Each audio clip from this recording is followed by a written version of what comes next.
একদিন একটি পাখি অন্য একটি পাখিকে ডেকে বলল, আমি তোমাকে অনেক ভালোবাসি। তখন পাখিটি উত্তরে বলল, আজ তুমি আমাকে ভালোবাসো, কিন্তু একটা সময় আসবে, আমার খারাপ সময়, তুমি ঠিকই উড়াল দিয়ে চলে যাবে, আমার পাশে থাকবে না।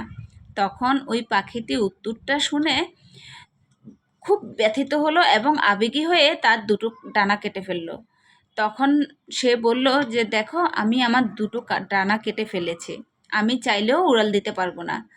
আমি তোমাকে সত্যিই অনেক ভালোবাসি, আমি তোমার সারা জীবন পাশে থাকতে চাই। অতঃপর তারা সুখে শান্তিতে বসবাস করতে শুরু করলো। হঠাৎ একদিন অনেক জোরে ঝড়ের একটা আভাস বোঝা গেল।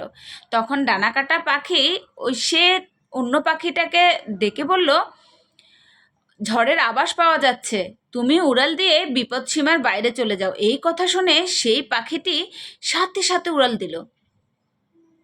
পরক্ষণেই জানতে পারলো যে তুফান আর আসেনি। তখন পাখিটি আবার সেই ডানাকাটা পাখিটির কাছে ফিরে এলো। এসে দেখলো ডানাকাটা পাখিটি মারা গেছে এবং পাশে একটা চিঠি লিখে গেছে। চিঠিতে লেখা ছিল, তুমি যদি উড়ে যাওয়ার আগে একবার আমাকে বলতে, শুধুমাত্র একবার বলতে যে আমি উড়ে গেলে তোমার কি হবে, তুমি কিভাবে বাঁচবে, তাহলে হয়তো বা আমি তুফান আসার আগ পর্যন্ত আমি মরতাম না, আমি বেঁচে থাকতাম। আমাদের জীবনে এরকম কিছু মানুষ আছে, ঠিকই উড়াল দেওয়া পাখির মতো, যারা চায় শেল্টার, যারা চায় তাদেরকে একজন মানুষ বিনা শর্তে বিনা স্বার্থে ভালোবাসুক, থেকে যাক, বদলে না যাক, খারাপ সময়ে সারা জীবন পাশে থাকুক। কিন্তু যখন এদের দেওয়ার জন্য সময় আসে, ফিডব্যাক চায়, তখন সেই মানুষটা আর দিতে পারে না, উড়াল দিয়ে কোথায় যেন চলে যায়।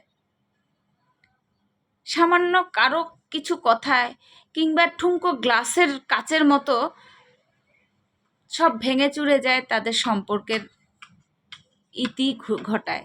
সে সম্পর্কগুলো হোক ভাই বোন, বন্ধুবান্ধব কিংবা আত্মীয় স্বজন। এমন সম্পর্ক গড়বেন না যে সম্পর্কটা অবিচ্ছেদ্য হয়ে যায়, যে সম্পর্কটার মাঝে কোনো বিশ্বাস থাকে না, যে সম্পর্কটার মাঝে অন্যের কথায় গলতে হবে, যে সম্পর্কের মাঝে খোঁটা বারবার শুনতে হবে।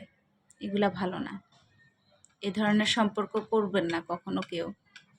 সম্পর্ক যদি করতে হয় মন থেকে করবেন, সবটুকু নিয়ে করবেন।